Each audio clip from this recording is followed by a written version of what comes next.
ബറാത്ത് രാവിന് ഞങ്ങൾ special items ഉണ്ടാക്കുന്നുണ്ട്. അത് കാണിക്കാൻ വേണ്ടിയിട്ടാണ് കേട്ടോ ഇന്നത്തെ വീഡിയോ. അപ്പോൾ നിങ്ങളെ വീട്ടിലൊക്കെ എന്തൊക്കെ ഉണ്ടാക്കിയെന്ന് കമന്റ് ചെയ്യണേ.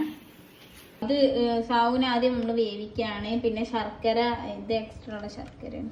പിന്നെ ഇതത്തത് ശർക്കര ശർക്കര, ഇത് പിന്നെ ക്യാരറ്റ്. ഇത് നമ്മള് സ്പെഷ്യൽ ഗൈസ്. ഇത് എന്റെ ഹൈമോക്ക് ക്യാരറ്റ് അടിച്ചതാണ് കേട്ടോ.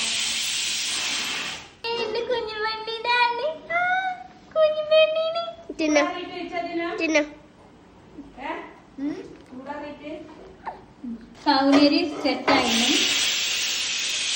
ഈ കുക്കറെ അപ്പൊ പായിപ്പിച്ചു കൊടുക്കും. അപ്പൊ ഇതാ നമുക്ക് ഇനി മിൽക്ക് മെയ്ഡ് ഒഴിച്ചിട്ട് ഇത് അടിച്ചെടുക്കുക. ഇതാണ് പാൽവാഴക്കന്റെ സ്പെഷ്യൽ ഐറ്റം ഞാൻ പറഞ്ഞില്ലേ, ഇതാണ് ഗൈസ്. മധുരത്തിന് ആവശ്യത്തിന് നമുക്ക് കണ്ടൻസ്ഡ് മിൽക്ക് ഒഴിച്ച് കൊടുക്കുക. അതിനെന്താ നെയ്യ് ഒഴിച്ചിട്ട് ഇനി സേമിയ ഇട്ട് നമുക്ക് വറക്കാം. സ്പെഷ്യൽ ഐറ്റം റെഡി ആയിട്ടോ. ചെറിയ രീതിക്ക് ഇതൊന്ന് കരിഞ്ഞു പോയിട്ടോ ഗൈസ്. സാരമില്ല, നമുക്കുള്ളതല്ലേ. അപ്പൊ പാലൊഴിച്ചിട്ടുണ്ട്. അപ്പം ചെറിയ തിരുത്തുണ്ട് കേട്ടോ ഗൈസ്. ഇത് നമ്മളെ പാൽവാഴക്കടും. ഇതില് നമ്മളെ പാൽവാഴക്കടൂല, വാഴക്കടൂല കേട്ടോ. ഇത് വേറെ അതേപോലെക്ക് വാഴക്കടാത്തൊരു പാൽവാഴക്കയാണ്. ഓക്കെ,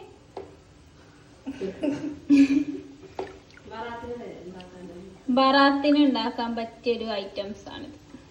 കണ്ടോ, ചെറുതായിട്ടൊക്കെ ഒന്ന് കരിഞ്ഞ് അങ്ങനെ ഞാൻ ഉണ്ടാക്കിയ സംഭവം സെറ്റായി ഗായ്സ്. നോക്കൂ അതിന്റെ കളറ്. ഇനി ഇത് കുറച്ച് വറ്റിക്കണം കേട്ടോ നമുക്ക്. ഇനി ഇതിൽ ഏലക്കായൊക്കെ ഇടാം കേട്ടോ. പക്ഷെ എനിക്ക് ഇഷ്ടമല്ല, ഇവിടെ ഉള്ളവർക്കൊന്നും ഇഷ്ടമല്ല. സോ അതുകൊണ്ട് ഞങ്ങൾ ഏലക്കായ സ്കിപ്പ് അടിച്ചു. പിന്നെ അണ്ടിപ്പരിപ്പ് മുന്തിരി ഇനി വറുത്തിടണം. അപ്പൊ ഇത് അപ്പുറത്ത് പായസം റെഡി ആയോണ്ടിരിക്കണം കേട്ടോ. ചെറുപയർ പായസം ഒരു മീനും ഉണ്ടാക്കുന്ന ഉണ്ടോ. ഇത് പാലൊഴിച്ചിട്ടില്ല, അതും കൂടെ അയച്ചാൽ സെറ്റ്. ഇവിടെ അതാ ഇന്റത് സെറ്റ് ആയതുകൊണ്ട്